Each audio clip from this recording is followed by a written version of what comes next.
Very good evening everyone. We're here in the John Bull in Alnwick with Alnwick Town TV.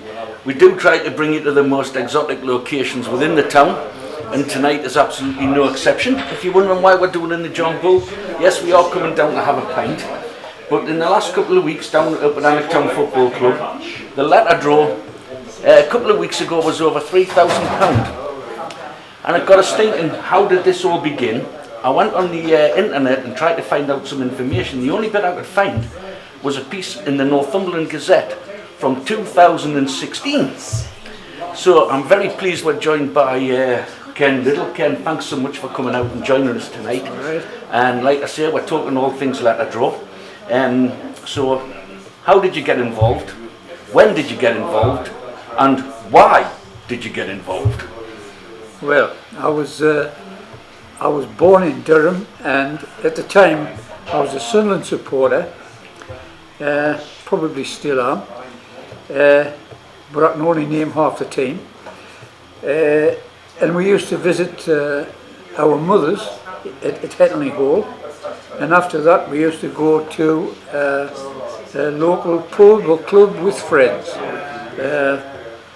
And one Saturday night we went to I think it was the Derwenthurst Club at Riot, and I bought some tickets. I bought letter draw tickets, and I won £100.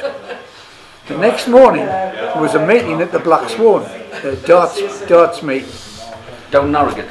Down Narrogate, yes. Good at. And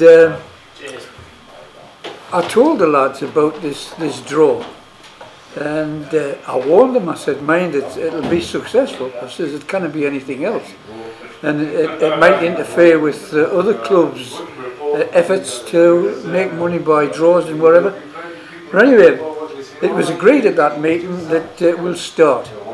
So during the week, I went down to Durham and got a pile of tickets exactly like these. Exactly like these. So they're still the same over 40 years ago? Yes, exactly. Except the price has changed.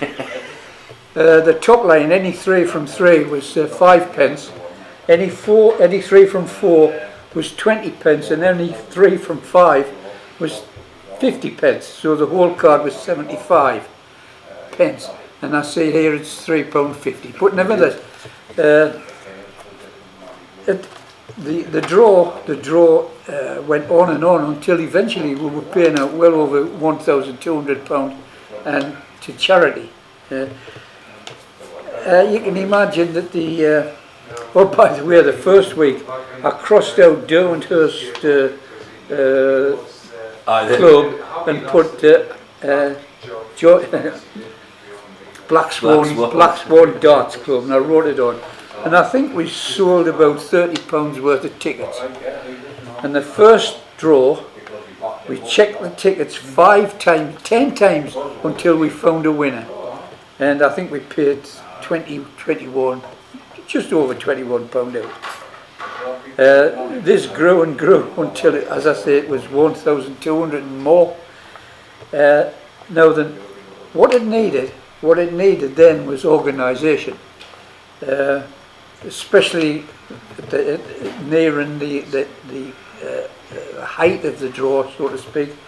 We had a pile of tickets. It was at least a foot high, and they were dished out. And we eventually knew we would need more and more people to check the tickets. So we were given a pile of tickets, maybe 3 inches deep each, and there was about 15 to 20 of us. And we checked our pile, passed it on, we were in 3s, passed it on, and it was checked again and checked again.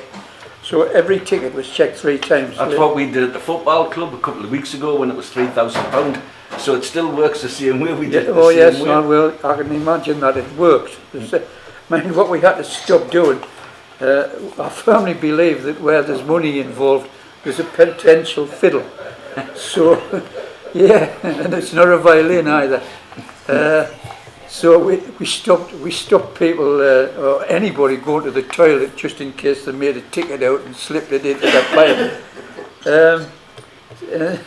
So it meant we give the lads an incentive. I forget if it was £1 or £2 for checking all these tickets. The other thing we did is anybody with constant numbers, we had a book. Now if you put ABC on the top line, or ABCD on the second line, all you had to do was look at page A, page B, page C or page D, and if they were in any one of them, well, they would be in all of them, every one you checked. It was no use looking at Z's and Y's and X's and whatever, because they weren't the letters drawn. And this saved a quite a few tickets. There was it only worked with people that had constant numbers.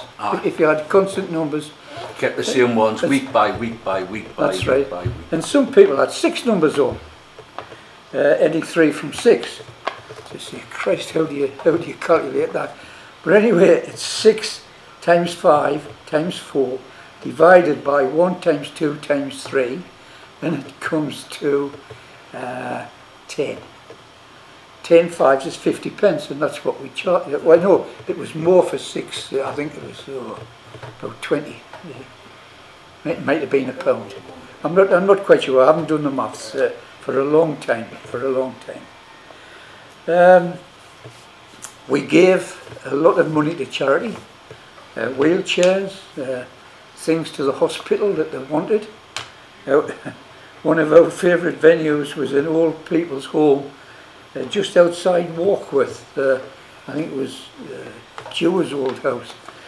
Anyway, there was a woman there very interested in the Black Swan and what we could give to them, and we give a lot, televisions and whatever.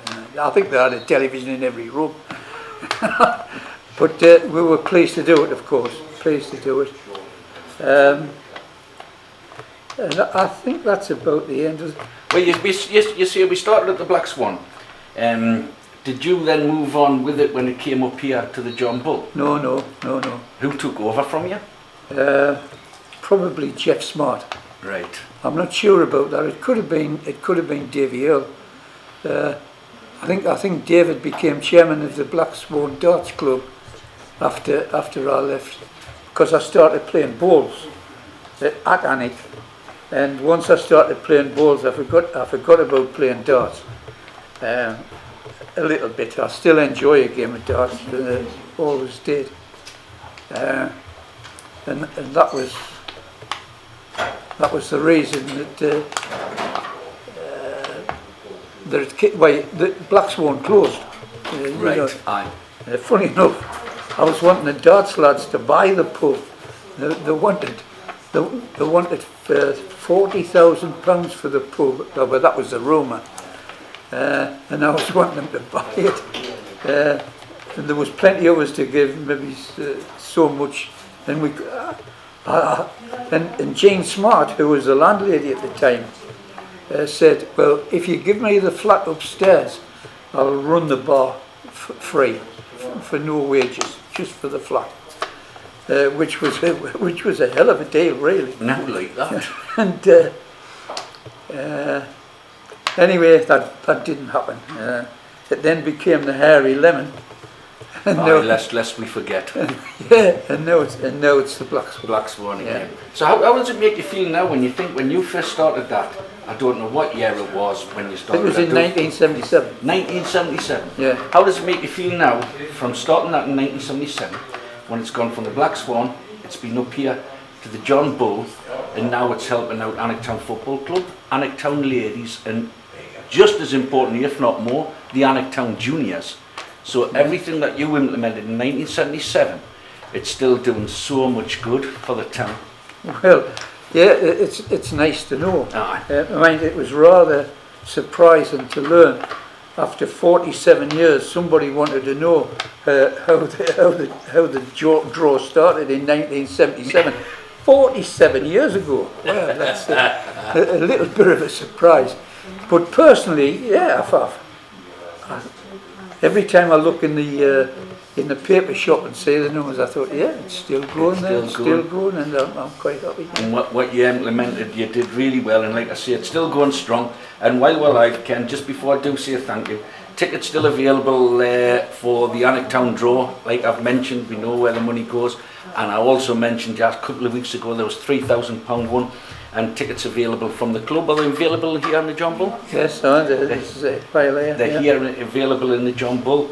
So if you're not doing it, please do it and show respect to the legend in the man. Or in the fleece as well, now under the new ownership. Thank you very much for pointing that out. Thank you very much for coming to talk to us. You know, like I say, there's nothing online about it. There's no history of the draw. And after all them years, it's still going. So we really appreciate you coming out to talk to us, Ken. Thanks for everything you've done. Enjoy your pint from Alnwick Town TV. Thank you very much. Yeah, it's been a pleasure. It's been great talking to you. It's been a pleasure. Thanks again. Bye for now, everybody.